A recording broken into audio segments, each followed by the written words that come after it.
Yes, indeed. Welcome into another episode of Rip N Riff. After a 1 week hiatus due to some automobile issues, but we are back after most of week 7 in the NFL season. Ahead of week 8. Hockey has started since the last time we're back on the air. We're going to have a World Series matchup as of about 11 o'clock Eastern tonight, unless it goes really late into the night with extra innings. So plenty to get to today here on Rip N Riff.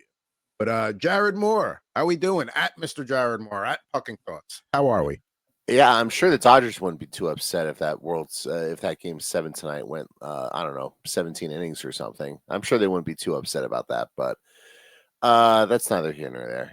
Yeah, it's exciting time of year in the sports calendar. You also have the NBA starting up, I guess, this week, which I don't know. I just found out about. So there you go. It starts this week. We're not in the preseason still. Oh no, Tuesday the 21st. You're right. Tomorrow night, we have our first of the NBA back at NBA back on NBC. Doubleheader: Rockets, Thunder, Warriors, Lakers.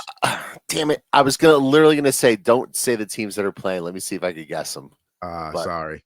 How would you have fared? You probably would have gotten the Warriors, Lakers right. That's an easy one. Yeah, I probably would have gotten Warriors, Lakers. I wouldn't have gotten the other one. I would have guessed Thunder probably since they're the champs, but I wouldn't have gotten the Rockets. So, and then also, which will be exciting, especially for me producing late on Tuesday nights, is that they're going to a lot of weeks. I think it'll be a few weeks before it starts, but the 8 o'clock Pacific, 11 o'clock Eastern tip off as the second half of the doubleheader. Cannot wait for that on Tuesday nights moving forward. I'm not a big NBA guy, but if you're going to cater to the West Coast audience, as a former East Coaster that grew up with, like, all right, I'm going to fall asleep to a Canucks game or a Clippers game or something. Can't do that out here. So now you're catering to the audience a little bit of, having an 8 o'clock tip off. I know people in the East aren't going to like it, but everything else revolves around you. Deal with it. I mean, since I've been staying up late a lot of nights lately, obviously doing the show, I've gotten a lot of usage out of the ESPN app. So I've been watching a lot of West Coast hockey of late. So there you go. West Coast hockey's great, man. Like, we can talk more hockey later, but look out for the Ducks this year. The Sharks are off to a miserable start. It's fun times out here on the Pacific Coast, but plenty to get to today in all three sports. Let's get through the pack ripping lineups here today. So I'm gonna bring the baseball and the hockey today. I was in a hobby shop, saw a random pack of 92 Premier Edition Donruss Triple Play. No rookies, not a ton of inserts there. You see some of the big names we could pull out of the pack. These were cool looking for their time in 92. They looked like, borderline futuristic. And then we'll get to some hockey later. I got a pack of 2024 25 Upper Deck Series 1. I tried to get the 25 26, but my local hobby shop did not have them in yet. So I will, unfortunately, we'll have to go back to last year's stuff, but I will have this year's stuff soon. Looking forward to that. Yeah, I'm sure you're just dying to pull that Matt Rempe rookie card. So there you go. Yeah, we could talk. I'm not going to go on that tangent. You go. What are you bringing to the table today? Why did Rempe do something that you don't want to go on that tangent? Oh, it's just that he's like I feel he's pretty overrated. Well, obviously he's not very good, but right. But it's like there's very few fan bases that will fall in love with somebody that ordinarily, if they performed like that in a measurables way, would never he gets a pass for some reason. It's just that's the New York fan base in general. Like, that's the same reason like Giants fans fell in love with Tommy DeVito and Jet fans fall in love with Mike White and stuff like that. Like Rempe would do well in Boston and Philly. There's a few places that Rempe would get the treatment he gets now, but in most hockey markets, they would be like, all right, enough with this guy by now. But anyway, back to what you're bringing to the table today. Oh yeah, I'm doing a Panini Select 2024 football cards. I have a box of them, so we'll do. I think it was 6 packs total. We'll do 3 packs here, 4 cards per pack. You see the rookies on the screen there: Caleb Williams and Jaden Daniels, all those guys that we never get when we do these 2024 packs. So, but we'll get like some 5th rounder, that's for sure. Oh yeah, 100%. I was gonna say we'll definitely get like a Troy Franklin autograph. Yeah, that's the best one we've pulled so far. Blake Corum autograph, at least on my end. You've had some good stuff, but time for the leadoff pack. Let's get to it. Let's get to brass tacks.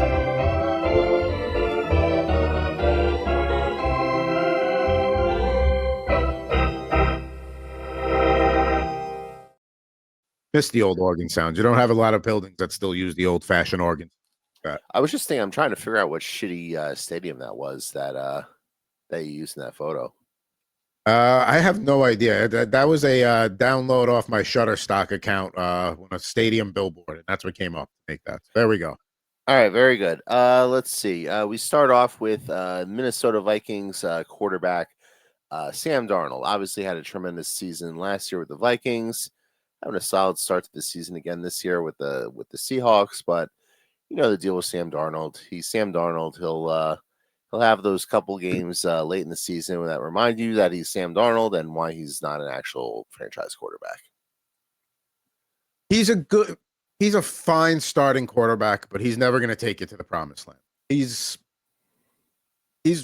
better than what they had. Especially now what we're seeing with Geno Smith in Vegas. It's like, okay, that ended up being a good decision for you. So yeah, the Seahawks look really smart moving on from Geno when they did, because Geno looks absolutely atrocious, and like Geno should have been benched like 5 times already this season with how many picks he's thrown. It's just ridiculous how poorly he's looked. And speaking of looking poorly, talking about the Vikings for a second, Carson Wentz, the exact opposite of a revenge game yesterday, throwing a couple picks and reminding the Eagles fans that, oh yeah, we got rid of you for a reason. And that's the thing. Carson Wentz is a fine backup quarterback. Like for a couple of weeks, but his shelf life is not very long in terms of how long he can be effective. Yep. Especially if you're going to trust him to try and win the game with his arm. Let's see. We have a rookie card here. The problem is I've never heard of this player. We have Tip Ryman from the Arizona Cardinals. And considering you and I both play Dynasty, we have a general idea of who any offensive player is, but no, never heard of this guy. Let's see. He played against he's actually been in the game for the Cardinals, but yeah, he's got like 5 targets on the season. Oh, well, that's wonderful. All right, Yeah. cool. I'll be able to plan my retirement on that one. Let's see. We have Marvin Harrison Jr., rookie super turbocharged card. His nickname apparently is Maserati Marv. I like to call him Mazda Marv because he doesn't actually do anything. I mean, Mazda's a quality car. I got no problem with a Mazda. It's a reliable family car, Mazda 3. Yeah, I get what you're saying. He's not to be fair though, Kyler Murray may not be able to see him open half the time because of his that's what happens when your quarterback's really short and can't see over the offensive line. Probably not a coincidence that offense looks better with Jacoby Brissett.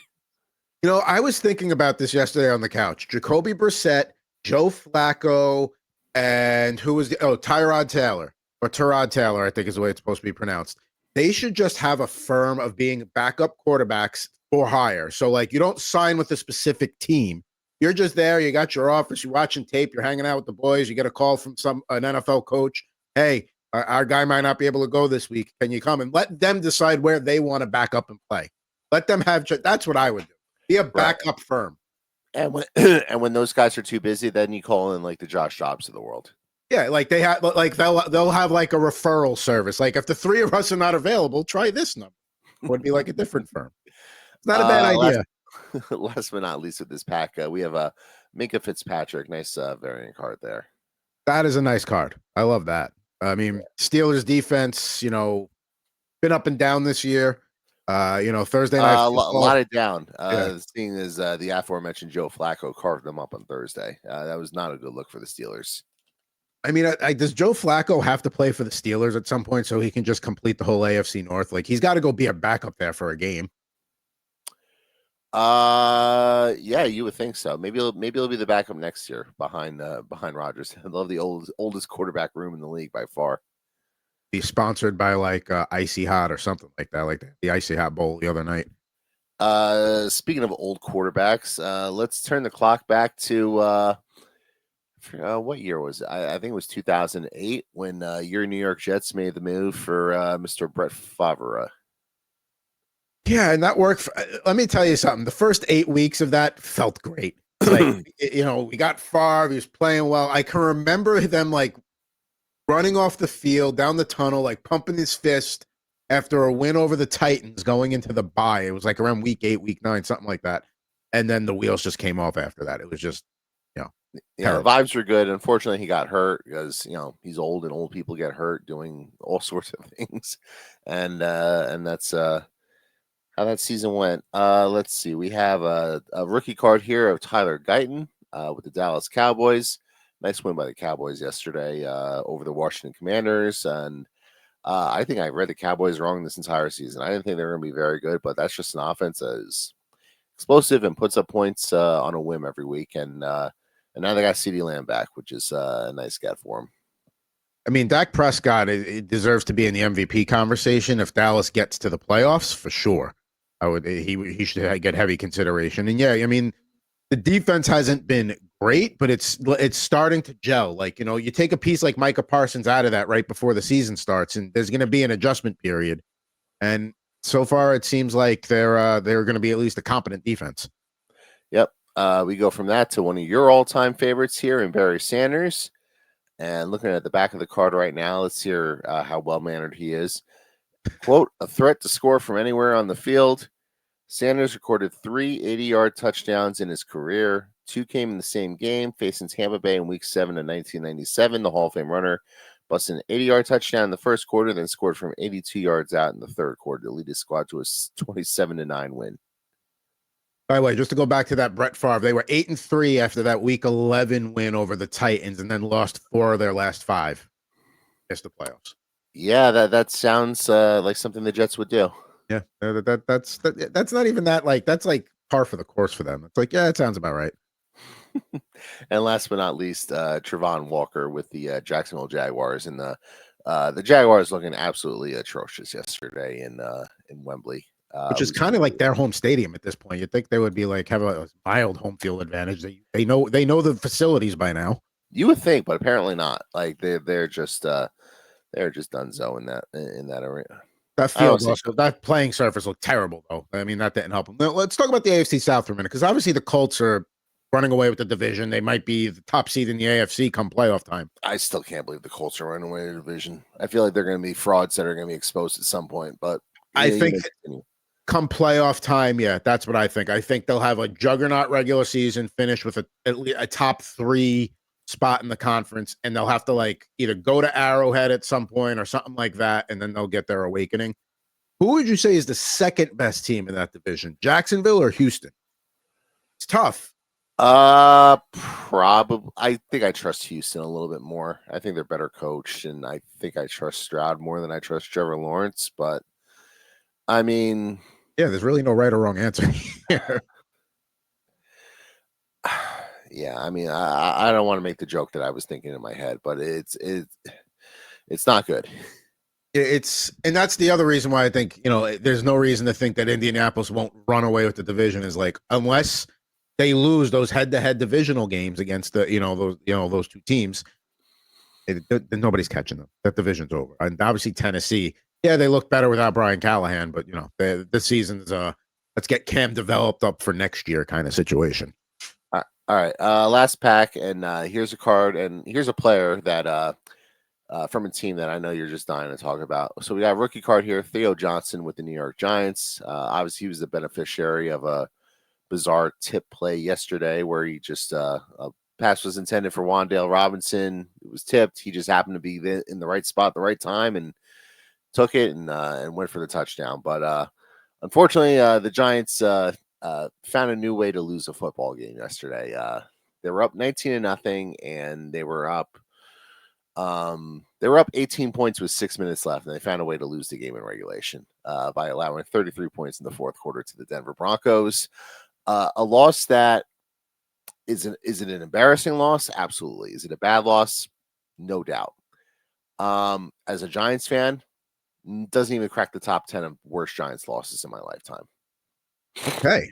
So I'm not going to sit here and ask you to give me the 10 losses that are on the list, but give me a few tasty selections of losses that were way worse than what happened at Mile High yesterday. I mean, by far the number one, the worst loss of my lifetime, Giants 49ers wild card game in 2002. Oh, the Trey Junket game? That was the Trey Junket game, yes. And the one thing that this game had in similarity to that game is that about like 10 things all had to go wrong against the Giants to somehow lose that game. And you sort of got that a little bit with the Giants game yesterday with the two missed extra points because they missed the extra point earlier in the game. Then they felt they had to go for two. They didn't get that, so you're leaving all those points off the scoreboard. Then you have the interception that Jackson Dart throws late in the game. Rookie mistake, but you live with it because he's a rookie. But that was ultimately the play that also decided the game because that just completely shifted the momentum. There was a play at one point, I forget what the score was, where the Broncos were in the red zone and Nix threw the ball and it hit one of the Giants defensive linemen right in the hands and he didn't catch it. And it's if you just come down with that interception, you win the game. There's just not enough time left at that point. And yeah, there's a whole bunch of plays like that. What was the game you said? Because I Deshaun Jackson return when they should have just punted. Oh, but yeah, Deshaun Jackson, the miracle of the Meadowlands too. That game was worse. The Vikings wild card game in 1997 was worse. Yeah, they did not show up for that game at all. No, they had a lead in that game and they blew it late. Yeah. I mean, a game they didn't show up in the Super Bowl loss to the Ravens. That one, I would put. But they got their doors blown off by a historic team with a historic defense. So, you kind of get that one. And whatever glimmer of hope you had after that kickoff return for a touchdown, the Ravens immediately answered back and was like, all right, well, this ain't happening. You knew right then and there. It was done. Yeah. There's definitely some others. I would even argue that yesterday's loss wasn't the worst loss the Giants have had this season. I would argue the Dallas loss in week 2 was worse than this one. I could see that from it's the Cowboys, yeah, I absolutely could hear that argument. Yeah, so it kind of is what it is. I think the calling for Dable's job today is a little bit over the top. I mean, we're just, first of all, Brian Dable's not playing defense, and nobody on that defense could tackle. That was the other thing yesterday too. Was they lost a Debo and Holland to injuries in the secondary, and once they lost both those guys, the Broncos were just able to move the ball at will, throwing the ball. So you can't tell me that didn't impact the game to some extent. And yeah, you could argue the rest of the roster is not good, and I wouldn't necessarily disagree with it. The Giants have pieces, but ultimately, they're a bad football team at the end of the day. So I can't go nuts over them losing a game like this. If they had expectations for a wild card appearance or something like that, where that could be the difference between getting in and getting out, yeah, maybe you have a much stronger reaction to that loss. But what were you if going into the season, I told you you're going to lose 33-32 at Mile High, week 6, week 7, whatever it is, you'd be like, okay, we lost by a point on the road against a good team with a good defense. Okay, fine. No, right. And by the way, you scored 32 points with a rookie quarterback on the road against a really good defense as well. So there's that as well. I'm not going to overreact too much to the Giants. By the way, another loss that's worse. I'm thinking of all the top of my head. The Matthias Kiwanuka failing to wrap up Vince Young against the Titans. That wasn't his fault though, because the rules were so gray at that time that he was trying to do the right thing and it ended up blowing up in their face. That to me, I blame that more on the officiating than anything. I don't disagree with you, but that's still a brutal loss for that in that particular spot. And if I could go on a little mini rip and rant, by the way, I kind of hate watching football nowadays and seeing somebody make a big hit on the quarterback, and then all of a sudden they throw their hands up they're under arrest or something. I didn't do anything. The fact that we have to do that, to try to sell to the refs. No, that was a perfectly clean hit. Sort of encapsulates the pussification of the game. Well, it's funny you say that because I forget what game it was. It might have been Cardinals Packers. I was flipping around at that point, and you could see a guy coming in, and the quarterback went down, and he immediately stops dead in his tracks and did the same thing and puts his hands up hey, I know there's a skirmish here, but I'm not trying to do anything. And it's wow, okay, it's gotten to that point. Jeez. Yeah, you see that a lot. You'll see that every week. Somebody did that yesterday in the Giants game. I forget who it was, and it was early in the game, but yeah. Really I didn't touch him. I didn't knock him over. Yeah, really bad loss for the Giants, but it is what it is. All right, a couple more cards in this pack. We have the legend himself, Earl Campbell, big Mad Dog Radio listener. So there you go. Let's see. Talk We about have guys that could run with force. My God. yep. We have your guy here, Boomer Esiason, in one of those I guess die cut cards. So Oh, that's a nice one. yeah, I so like there that. you go. Yep. And last but not least, Kobe Trice with the Steelers. All right, So so we went around the world there a little bit. Is so looking at the NFL scoreboard from yesterday. I'm trying to think if there's anything else we wanted to like jump into here or talk about. I mean, there's no point in talking about. I know we spent a lot of time on the Giants. There's no point in talking about the Jets. I mean, the only thing that's going to happen now is they've put themselves in that situation where Tyrod Taylor is going to be the starting quarterback at least for the next few weeks, and he's a competent backup. So they're going to start winning games. have they announced they're starting Tyrod Taylor, or if No, that but was I just a mean, 1-game benching? I guess you could go back to Justin Fields and give him another kick at the can. I mean, it's Cincinnati on the road this week. I know they just beat the Steelers, but a short week. He brought Flacco in last second. I'm not saying they're going to beat the Bengals, but maybe you give Fields one more chance to like, okay, we've benched you. Now here's your chance to respond. Let's show how resilient you are. Let's see if you can step up and at least play to a on par level. And then if you can't, you got the Browns coming to town after you got the bye and then the Browns. So maybe off the bye, you just go to Tyrod. I mean, the Browns' defense is strong. The Jets aren't going to win that game. I look at the Jets' schedule the rest of the way, and the only game I can say they might win that game, might win those games, is the home game against Miami and the road game against the Saints. That's it. 2-15 is the ceiling for this team this year.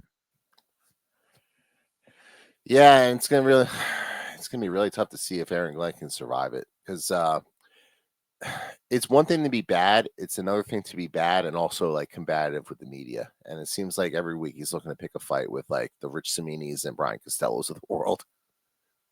And maybe there's a little bit of heat because those guys have been covering the team forever. So maybe he's harboring some bad stuff from when he was a player. And you know what I mean? Like that's very possible. But yeah, when you're in a situation like Aaron Glenn and you're preaching culture change, and it's going to, we're not seeing it. It's not like, okay, they're losing, but like you can see things happening on the field or they've had some bad breaks or whatever.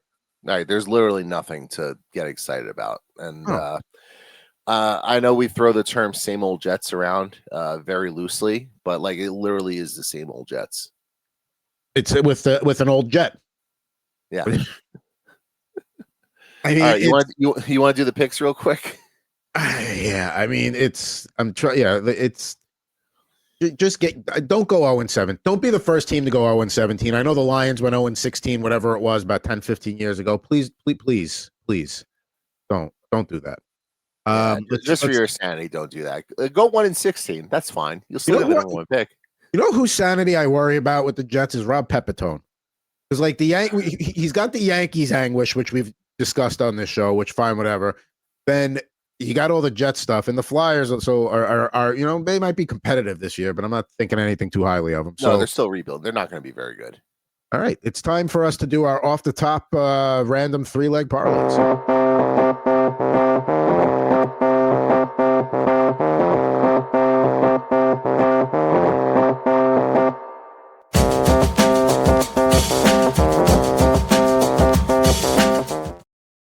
All right, so we will leave off our week 6 results, combined 1 and 5. We don't have to go through.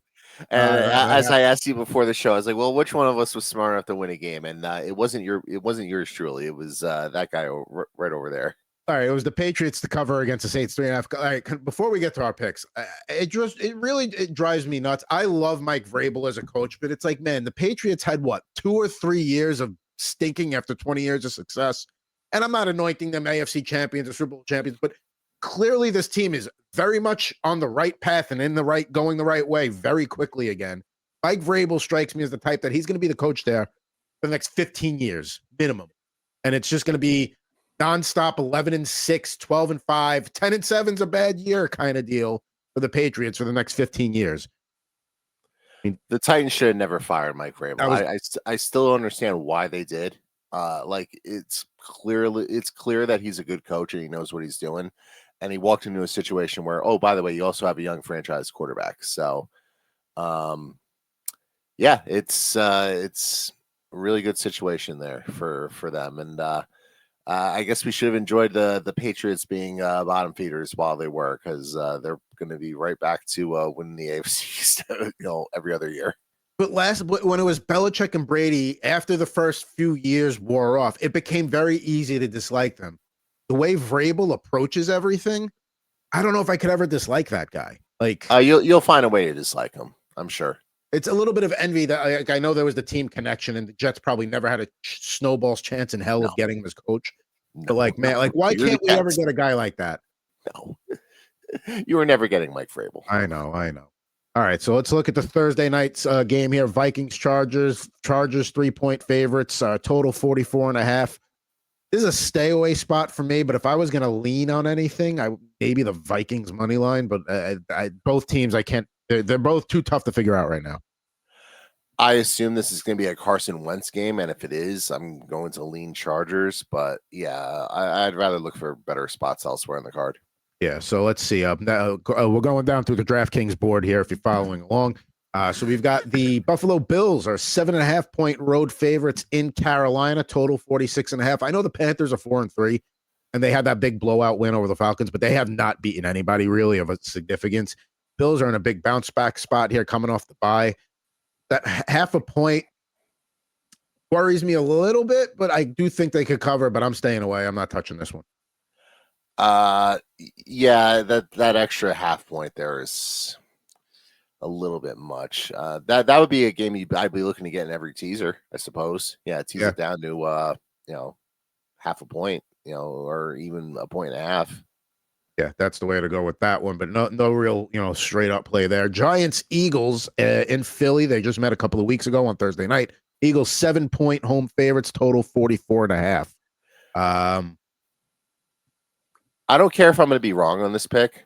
I will be taking the Eagles -7 in this game, and I'm just going to assume that they're going to be really pissed off over the success that the Giants had against them 2 Thursdays ago in the Meadowlands, and they're just going to take out all their frustrations on the Giants.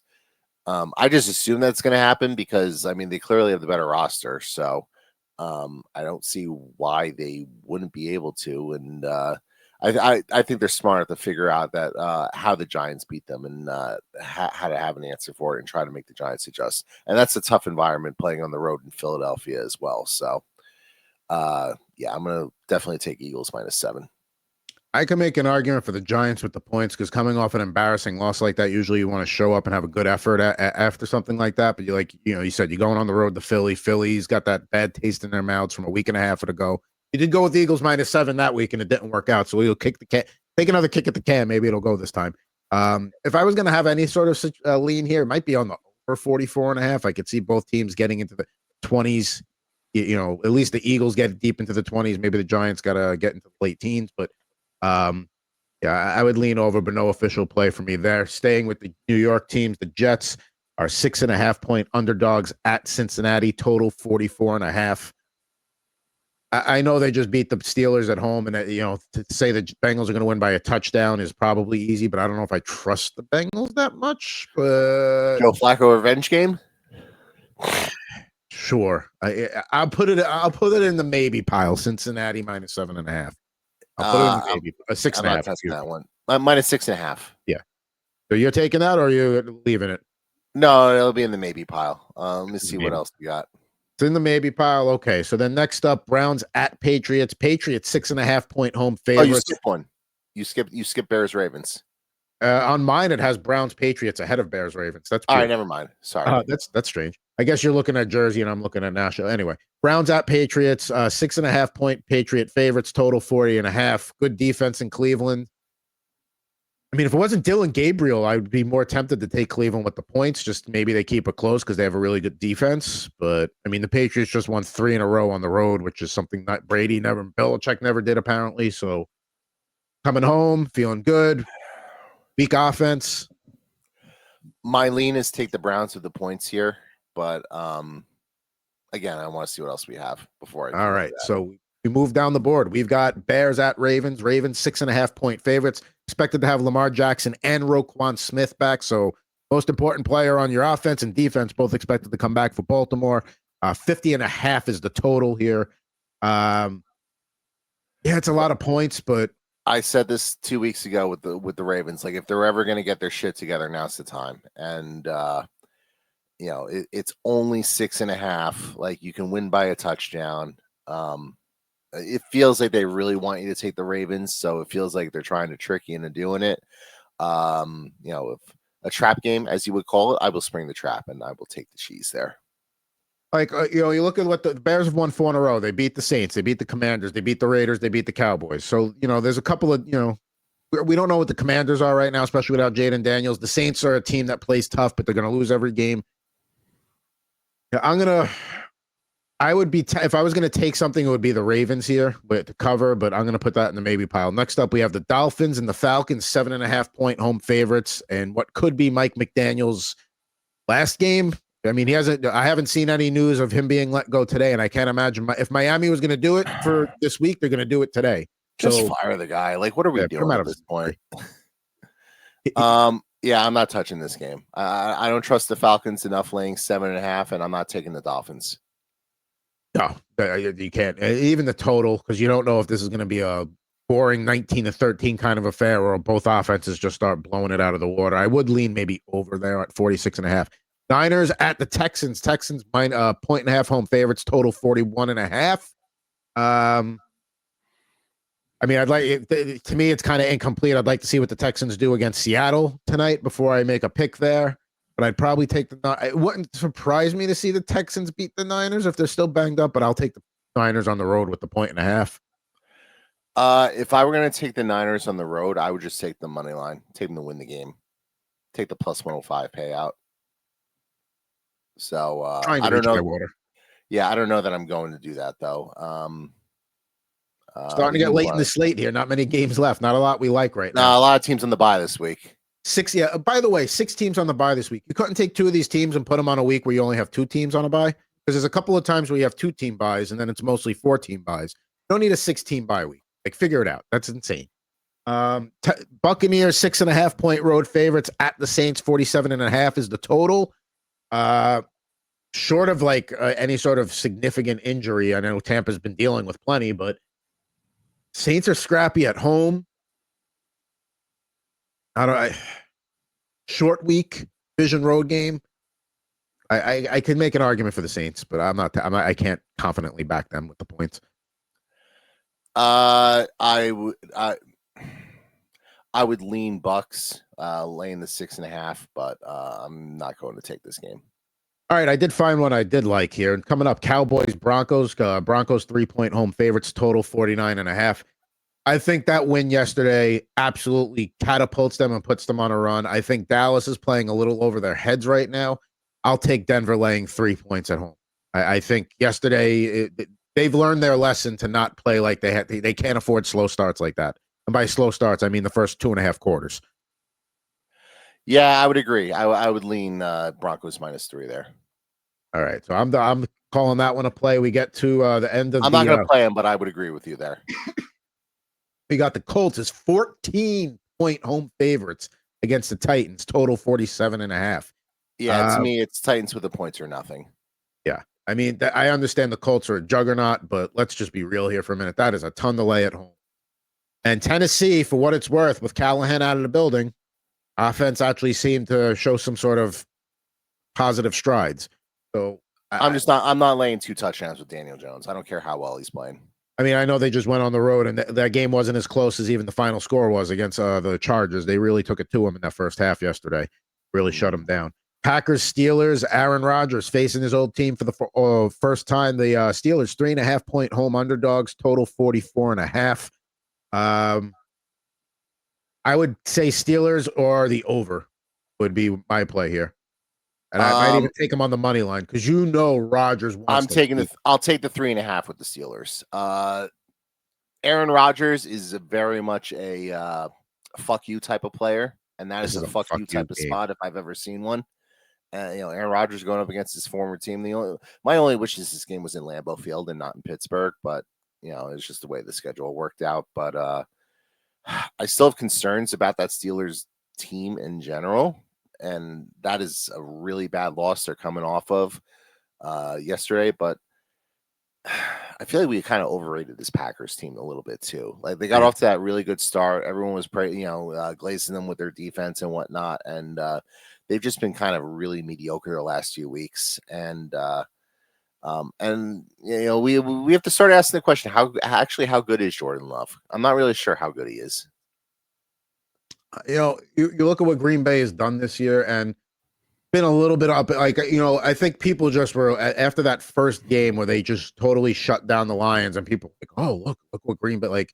And then like I think the tie against the Cowboys is a more accurate representation of where they're at as a team, because now like the Commanders are struggling. So all of a sudden that Thursday night 27-18 win, maybe not looking as strong as it was. They beat the Bengals. Great, you beat the Bengals with Joe, Joe Burrowless team. And they beat the Cardinals on the road, but they had to squeak by. So yeah, I'm going to take the over here, but yeah, I like the Steelers with the points or the money line. I would take the points as insurance because it's still minus 118, and I feel like people are going to jump on that. But yeah, I'm on the Steelers on this one. Like you said, I'm just Aaron not Rodgers, betting against Aaron Rodgers in a fuck you type of spot like that. I'm not doing it. And that's kind of why I'm going with the over. Is like he wants to beat them, but he doesn't want to beat them in some grinded out 19-16 affair. Like he wants to drop 40 on them. Yeah, he's running up the score as a possibility here if Green Bay is bad. Now you got Micah Parsons. He looked good yesterday. Again, it's the Cardinals, but yeah, I lean over here and I like the Steelers. And then the last game of the week, Commanders at Chiefs on Monday Night Football. Chiefs 10.5-point home favorites. Obviously, we don't know what's going on with Jaden Daniels. Total 48.5. Well, that spread tells you Jaden Daniels isn't going to play. Yeah, I'm not touching it. It would be Chiefs or nothing for me, and I'm not laying 10.5 points with the Chiefs. They'll win the game, but it's you want to build a 3-team money line parlay and throw the Chiefs in there as one of the winners. Like just do like a favorites parlay and you get the price down to minus 150 or something. You could do that. I have no issue with that, but I'm not. I'm not laying the points there. All right, so I got the Bengals minus 6.5. You Broncos minus 3, and I'm taking the over in Green Bay, Pittsburgh 44.5. But I do like Pittsburgh as a side there. Those are my 3. You've got Eagles minus 7 and 2 more spots to fill, my friend. Yeah, Eagles minus 7, Steelers plus 3.5, and I forgot who the other one I was going to take was. Oh, Ravens minus 6.5. Ravens 6. All right. So there we go. So maybe we'll have better success this week. Those are our 3 picks on each side. Good stuff there. Love doing an early week breakdown with Mr. Jared Moore of the upcoming NFL slate. But we do have a Game 7 in baseball tonight between the Blue Jays and the Mariners. I think Toronto ends up winning and goes to the World Series. I mean, I think it's all a foregone conclusion. I think the Dodgers. I would agree. But I think the Blue Jays might actually make it a little bit more of a series versus Seattle. So we shall see. Let's go through some 92 Donruss triple play here. We got a little scratch-off game. Maybe we'll save that for another time. Running a little behind on time here. Let's see what we got here. So these are definitely look like they're sharp cards by early 90s standards. We got Brian Harvey there. Look at that red and yellow, bright order. Look at that. Oh, that screams 90s right there. And this was like, whoa, in the 90s. Like, whoa, yeah. Like these were like cool clothes. That screams late 80s, early 90s. Like I see that and I think I don't know, Saved by the Bell, I guess. Yeah. Absolutely. Like maybe we'll get an AC Slater card. Brian Harper. Let's see here. We got Cheeto Martinez. Great name with the Baltimore Orioles checklist. Speaking of Orioles, all right, we got a good name here. We got Cal Ripken here. It looks like Ricky Henderson maybe sliding in there from the Yankees. Maybe a Chili Davis, 92, 91, maybe. It depends. But yeah, there's Cal Ripken. Let's see. We got Darren Jackson here with the San Diego Padres. Got one of the great closers of all time, Dennis Eckersley. See what the Sacramento A's do in year 2, or the Oaklamento, whatever you call him, Todd Van Poppel. Oaklamento. There's a lot of random nicknames going around. Now, here's a card you don't see every day.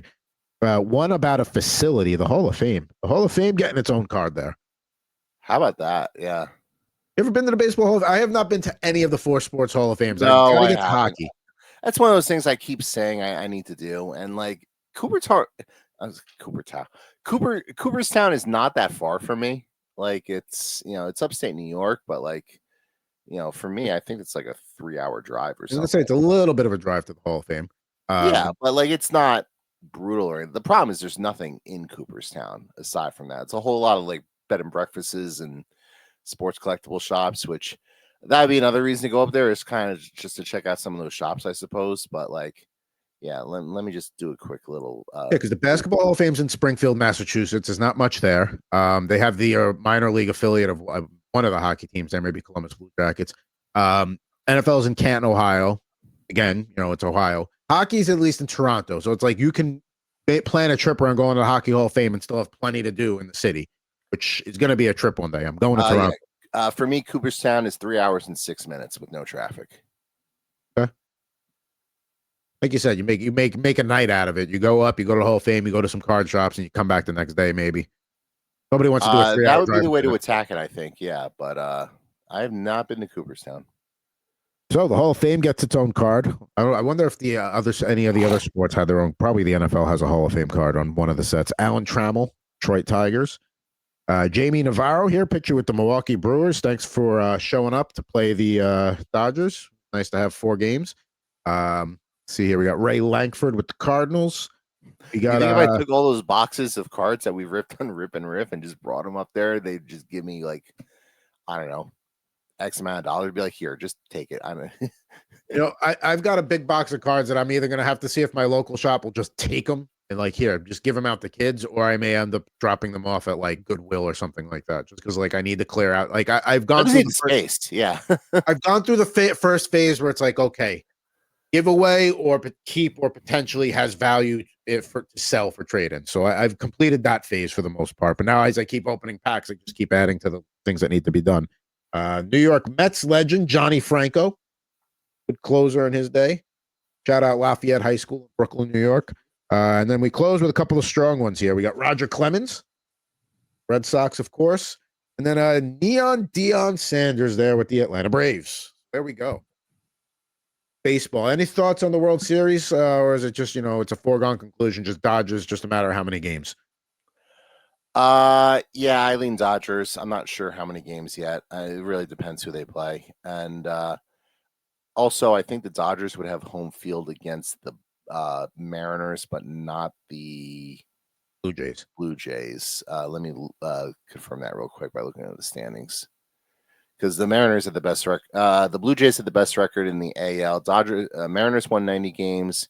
Yeah, Dodgers won 93. So Dodgers would have home field against Seattle.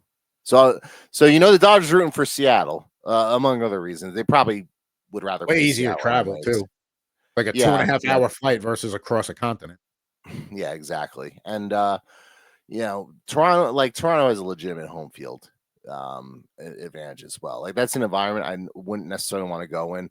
And you remember the whole Shohei Ohtani's free agency sweepstakes when everyone thought he was hopping on a private jet to Toronto and everyone thought he was going to sign there. That would be the one storyline that would pop up during this series that I think the Dodgers would rather not deal with. So they're probably like really quietly like rooting for the Mariners. There's a lot of reasons for them to root for the Mariners for everything we just said. If they play the Mariners, I say Dodgers in 5. If they play the Blue Jays, I'd say Dodgers in 6, because if that gets to a 7th game in Toronto, now things change a little bit. Now, like that building was rocking last night. Absolutely rocking. They love the Blue Jays up there. That is a one thing I will say, the Dodgers starting pitching has been so good this postseason. I don't think it necessarily matters. And I think they're a smart enough team. They're just not going to pitch to Vlad Guerrero. Yeah. They're going to make the Addison Bargers of the world beat them. They're not going to let Vlad beat them. No, Vlad's legit. They know that. So here we go. A little World Series ALCS Game 7 tonight. Now let's get to the world of hockey here, where we get to a starting lineup figure 5 and wrap things up on this edition of Rip and Riff. We have not had a chance really to talk NHL yet. Yeah, I know we're a week and a half into the season. Devils look good. I'll say that out of the gate. That was a nice win against Edmonton on Saturday. They've done that game on. Did you realize that was the first time they've won 4 in a row in 31 months? Wow. Wow. I did not know that. I'm sure they were 0 for their last 14 in terms of going for 4 wins in a row. And they just kept losing that game to the point where like it became a thing. So like the fact that like the first opportunity this season that they had an opportunity to do something about it and they just squashed it, I love. But yeah, they've they lost a tough season opener in Carolina. a lot of teams lose in Carolina. Carolina's a really good team. They're tough to play against, but like you pick up wins against Tampa, Florida, and Edmonton, like that's about as good as it gets in the league. So, and by the way, that was the first time I had heard Don LaGreca do a Devils game. He's fantastic. He really does. He's done a good job so far. Yeah. He needs to work on some of the pronunciations with the names. He's not really nailing Arseny Gritsuk right now, but he keeps calling him Grishik. I think he's mixing him up with Matt Grishik. Matt Grizzlick. Matt Grizzlick. Yeah, that's who I meant. I also need to work on pronunciations, apparently. All right, so let's get to the hockey pack here. 2024 Upper Deck Series 1. We'll get I'll hopefully have the new ones for you next week. We got Alex Vlasic here with the Blackhawks. Off to a good, that is they are a far cry from last year's Blackhawks team. Like, listen, I'm not trying to get ahead of myself. I'm not saying they're making the playoffs, but they look like a team that's a cohesive unit out of the gate. And I don't know if they looked the way they've looked in the first week and a half of the season. I don't know if they looked like that at all last year for any stretch. Azar's playing well. Bedard looks like he's got some rejuvenation there. Rinzel on the blue. Like, you're starting to see that young core get their development time, and it's starting to pay off a little. Yeah, I think it's a little too much too soon probably for the Blackhawks, but like they're off to a solid start, and their young players are lifting them. Like, not just them, but like also like Spencer Knight's played well for him in net, and they had a good win yesterday on the in overtime against the Ducks, managing to get that game. So Ducks tough team too. Yeah, so they've done a good job. We got TJ Oshie now doing some analyst work for ESPN. Caught him the other night. There's with the Capitals. We got Lawson Krause here, pictured with the Coyotes, but Utah now, Mammoth, who unveiled their mascot this week, Tusky, which some people are saying is a bite off of another mascot, but nonetheless, I like the name. He always looks. They're all. There's nothing original anymore. That's the thing. Like, yeah, you could say it's a ripoff another mascot, but yeah, it's 2025. There's no original ideas anymore. So get over yourself. Husky's a good name, though. I like it. It's a little, I don't know, just it rings well. We got Nicholas Waugh, picture with the Golden Knights there. Got traded to Toronto last year in the Marner deal. Yeah, now with the Maple Leafs, and by the way, speaking of the Devils, that's who they have next. They have Toronto, and Sheldon Keefe has not beaten the Leafs yet as Devils coach. So I'm sure that's another monkey they'd like to get off their back. I think, yeah. The players. Have you seen this Devils schedule to open the season? Brutal. It's brutal because they got Toronto, then they got Minnesota, then they get the Sharks, but then they have Colorado in a back-to-back. So listen, but that's good. You're getting all these you're getting a lot of tough games out of the way early. That should hopefully balance out on the schedule on the back end for you. They're also banking points early, which is key. Exactly. You can't get the points count the same in October and March. We got Nico Mikkola with the Florida Panthers there, up and down start with their injuries, but Mikkola recently got a contract extension, well deserved. It's not like the Rangers could have held on to him or anything. Now with an injury as well, and Florida, for this road trip so far, and I know they have the Brad Marchand revenge game coming up. I guess tomorrow. I don't think that game's tonight, so we shall see. By the way, Brad Marchand, can we talk about what he did over the weekend really quickly? Darlene. What an ass. The guy's just a fucking ass. Like, I know this is what he does and he's a pest and whatnot, but like, you're really going to take like Darlene, first of all, he jumps Darlene when, like, I know Darlene kind of got under his skin, there was a little cross check here and there. That's just the whole gamesmanship of the NHL. Darlene falls. Marchand, being the rat he is, just jumps him when he's down on the ice and he's defenseless. And then after that, like, he takes his helmet to the penalty box, rips off the straps. Like, what kind of man-child is this? And of course, the NHL is going to do nothing about it. So, and this is why Brad Marchand does Brad Marchand things, because nobody actually like steps in and does anything more than a proverbial slap on the wrist. I feel like he hadn't had his first Marchand moment as a Panther yet, like doing something like that, like akin to like licking noses in Boston and things like that. I feel like he had to get that out of the way. He had to get his first Marchand moment out of the way. Now he has it in the books with the Panthers. Good for him. Nonetheless, they're going to be fine. They'll tread water the first few months of the season and they'll be fine. We got Chris Letang here with the Penguins, who they've been off to a strong start, better than expected start. Maybe not to the level of the Blackhawks, but still playing very well. Archer Shilov's playing. He's playing very well for them. He's probably going to be their starting goalie here moving out. We got Adrian Kempe from the Kings, up and down start for them. Your boy and one of the more underrated players, I think, in the NHL, Jesper Bratt. I feel like Jesper Bratt's like the new Jose Ramirez, where everyone says he's like really underrated and whatnot. And it's like, you could tell you're not really paying attention because like I feel like he's just like legitimately good. Like I'm not saying he's the best player in the NHL, like a certain Twitter account likes to say, but that I'll give no further pub here. But he's clearly like a really good scoring winger. Like he puts up a point per game every season. Like he's remarkably durable for a guy that's not the biggest guy. So like he's just a really solid player. And right now he's leading the Devils in points again this season. And this is a team with Jack Hughes and Nico Hischier and Timo Meier all getting off to good starts. And you have Jesper Bratt leading the way. And from a fantasy perspective too, he brings it, he's a consistent producer too. Like he quietly goes about his business and does a very good job. That's what you don't think of him as a physical guy, but like he'll chip in with like the hits and like all that stuff too. Yeah, that's he was a guy I was trying to get. Like he was a guy I'll admit that I kind of overlooked the last couple of years, and then I'm like, he's going pretty high in drafts, and I'm doing a deeper dive. I'm like, no, this guy's got, and I'm glad I finally got on the train because it's paying off. See here, we got Jack Quinn, Buffalo Sabres got their first win of the season finally last week, and then ended up beating the Panthers 3-0 in a shutout. Let's get to the cool cards here. We got Logan Mailloux, Young Guns here from the Montreal Canadiens. Shout out Christopher Moraes. We have an upper deck. Maybe not a shout out because he was traded to the Blues in that. That's right. Zach Bolduc trade, and it turns out that trade was a home run so far for the Canadiens. So there you go. There you go. And then we have Maverick Bork here, Young Guns Canvas. So not like the best player, but Canvas Young Guns mix. I'm gonna have to make sure that one gets in a penny sleeve because that might actually have a tiny bit of value. Now, finally, solid bottom six center there. Yeah, absolutely, and that's what Dallas needs. Dallas is a strong team from top to bottom. It's part of the reason why Stankoven was expendable to get Rantanen. Is you got guys like Bork in the pipeline.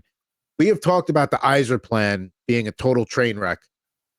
At least out of the gate, if we're going to talk about teams playing well, the Detroit Red Wings have to get some love there. And Dylan Larkin, their Gaming XP card there wraps up that pack. Detroit out of the gate, 5-1, 6-1 out of the gate. So, listen, I'm not saying they're going to run away and win the Atlantic Division. It's a long season, but this was a team I thought that was going to be battling Buffalo for the bottom and Boston for the bottom spot in the Atlantic, and that's at least through 2 weeks of NHL season hockey almost here. It's not looking that way. I'm glad you brought up the Red Wings.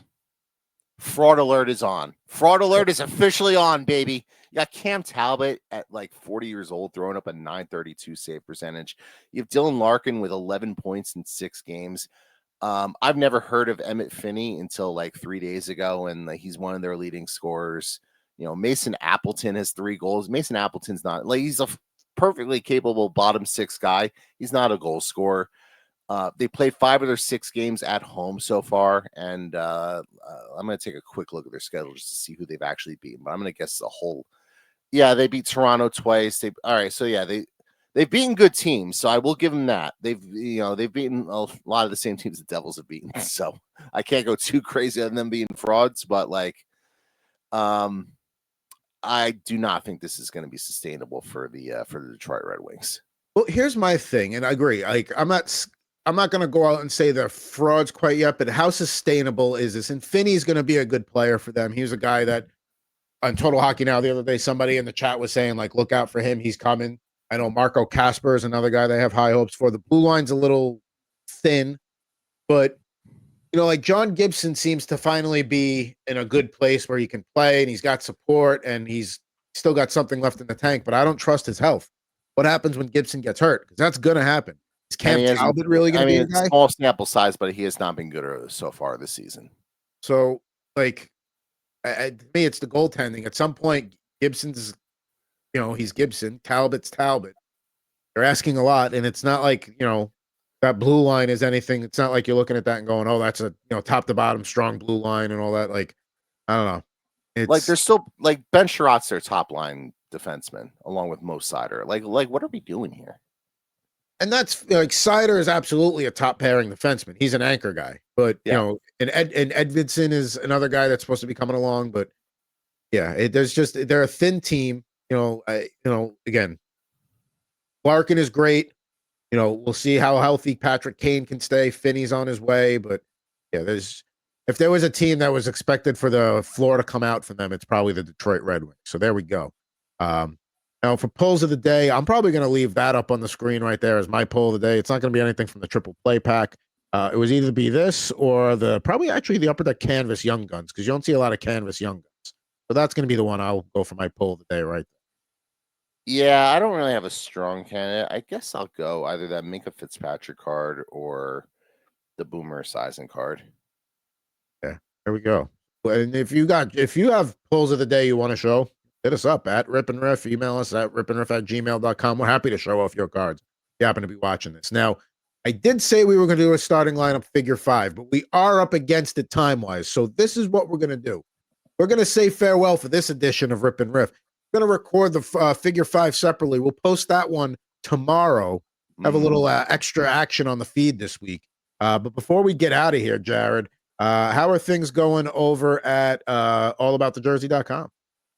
Yeah, well, I mentioned that whole 4-game winning streak. I'm going to write about how the Devils getting that monkey off their backs is just a sign of the group as a whole maturing, which I think is key for the team this season. I think it's going to be a big thing for them this year. So, and you heard the players talk about it post-game as well. So there you go. There you go. So Jared's going to have all that there. Also, if you're a fan of the game of poker, there's plenty of good content at Jared Moore at Poker on YouTube. Jared's been out getting some content created over the last few weekends. So, a lot of content. Yeah.